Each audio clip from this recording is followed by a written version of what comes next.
നിങ്ങളുടെ ജീവിതത്തിലെ ഈ ഒരു പ്രശ്നം എന്ന് പറയുന്നത് നിങ്ങൾ മാത്രം അനുഭവിക്കുന്ന ഒരു പ്രശ്നമല്ല.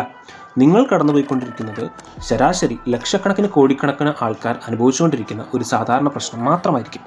ഹലോ ഗൈസ്, നിങ്ങളുടെ ജേർണലിങ്ങിലൂടെ നിങ്ങൾക്ക് ഏകദേശം പ്രോബ്ലത്തിനെ കുറിച്ചൊരു ഐഡിയ കിട്ടിയെന്നുണ്ടെങ്കിൽ റീഡിങ്ങിലൂടെ നല്ലൊരു സൊല്യൂഷനുള്ള ഐഡിയ കിട്ടും. നിങ്ങളുടെ മൈൻഡ് സെറ്റ് മാറും, നിങ്ങളുടെ മെൻറ്റാലിറ്റി മാറും. അങ്ങനെ കാര്യങ്ങൾ നിങ്ങൾ കുറച്ചും കൂടി വേറൊരു ആംഗിളിൽ നിന്ന് നോക്കിക്കാണാനും അത് സോൾവ് ചെയ്യാനും നിങ്ങൾ ശ്രമിക്കും. So this is about the second habit of rewarding your brain, that is reading. ആദ്യം മനസ്സിലാക്കേണ്ടത് നിങ്ങളുടെ ജീവിതത്തിലെ ഈ ഒരു പ്രശ്നം എന്ന് പറയുന്നത് നിങ്ങൾ മാത്രം അനുഭവിക്കുന്ന ഒരു പ്രശ്നമല്ല. നിങ്ങൾ കടന്നുപോയിക്കൊണ്ടിരിക്കുന്നത് ശരാശരി ലക്ഷക്കണക്കിന് കോടിക്കണക്കിന് ആൾക്കാർ അനുഭവിച്ചുകൊണ്ടിരിക്കുന്ന ഒരു സാധാരണ പ്രശ്നം മാത്രമായിരിക്കും. അത് ഏത് തരത്തിലുള്ള പ്രശ്നമാണെങ്കിൽ അവരും അത് അനുഭവിച്ചുകൊണ്ടിരിക്കുന്നുണ്ടാവും. ഉദാഹരണത്തിന് പ്രോക്രാസ്റ്റിനേഷൻ ആവട്ടെ. പ്രോക്രാസ്റ്റിനേഷൻ എന്ന് പറഞ്ഞാൽ അറിയാലോ, അതായത് പിന്നെ ചെയ്യാം എന്ന് പറഞ്ഞാൽ മാറ്റി വയ്ക്കുന്നൊരു സിറ്റുവേഷൻ ആയിക്കോട്ടെ, അല്ലെങ്കിൽ പേടിയാവട്ടെ, അല്ലെങ്കിൽ ലേസിനെസ് ആവട്ടെ, മടി, ഡിസിപ്ലിൻ ഇല്ലായ്മ, ഇൻകൺസിസ്റ്റൻസി, ഇറഗുലർ ആയിട്ടാണ് കാര്യങ്ങൾ ചെയ്യുന്നത്, ഒരു ദിവസം ചെയ്യും ഒരു ദിവസം ചെയ്യില്ല, അങ്ങനെ ഏത് തരത്തിലുള്ള പ്രശ്നമായിക്കോട്ടെ, ഈ പ്രശ്നങ്ങളൊക്കെ ഓൾറെഡി അവരുടെ ലൈഫിൽ അനുഭവിച്ചിട്ട് സൊല്യൂഷൻസ് കണ്ടുപിടിച്ചിട്ട് ആ സൊല്യൂഷൻസിനെ ഒരു പുസ്തകമാക്കി മാറ്റിയിട്ടുണ്ടാവും. അത് ഓൾറെഡി ഹിറ്റായിട്ടുണ്ടാവും. ലൈക്ക് ഇൻ്റർനാഷണൽ സെല്ലേഴ്സ് അല്ലെങ്കിൽ നാഷണൽ ബെസ്റ്റ് സെല്ലേഴ്സ് ഒക്കെ ആയിട്ടുണ്ടാവും. ആ പുസ്തകങ്ങൾ വായിക്കുക. ഇപ്പോൾ ഇൻസ്റ്റാഗ്രാമിൽ റീൽസ് കാണുമെന്ന് വിചാരിക്കും. ആ റീൽസ് കാണുമ്പോൾ അത് നിങ്ങൾ റിലേറ്റബിൾ ആണെന്ന് തോന്നുകയാണെന്നുണ്ടെങ്കിൽ നിങ്ങളത് കണ്ടുകൊണ്ടിരിക്കും, അല്ലേ? അതുപോലെ തന്നെ ഒരു പുസ്തകം അത് നിങ്ങളുടെ കറണ്ട് സിറ്റുവേഷനുമായിട്ട് റിലേറ്റബിൾ ആണെന്ന് തോന്നുകയാണെന്നുണ്ടെങ്കിൽ നിങ്ങൾ ആ പുസ്തകം വായിച്ചിരിക്കും.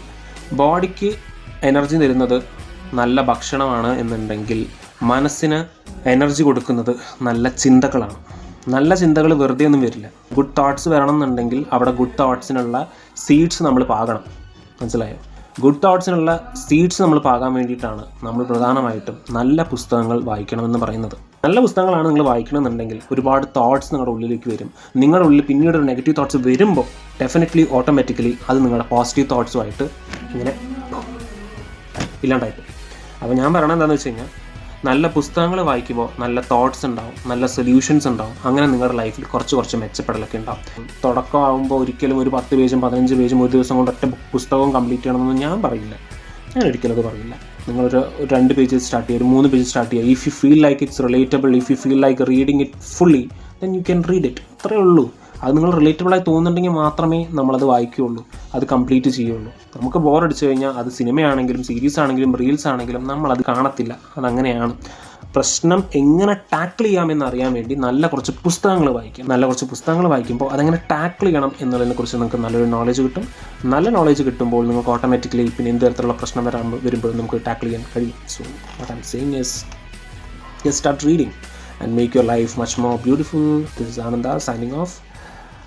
Bye-bye.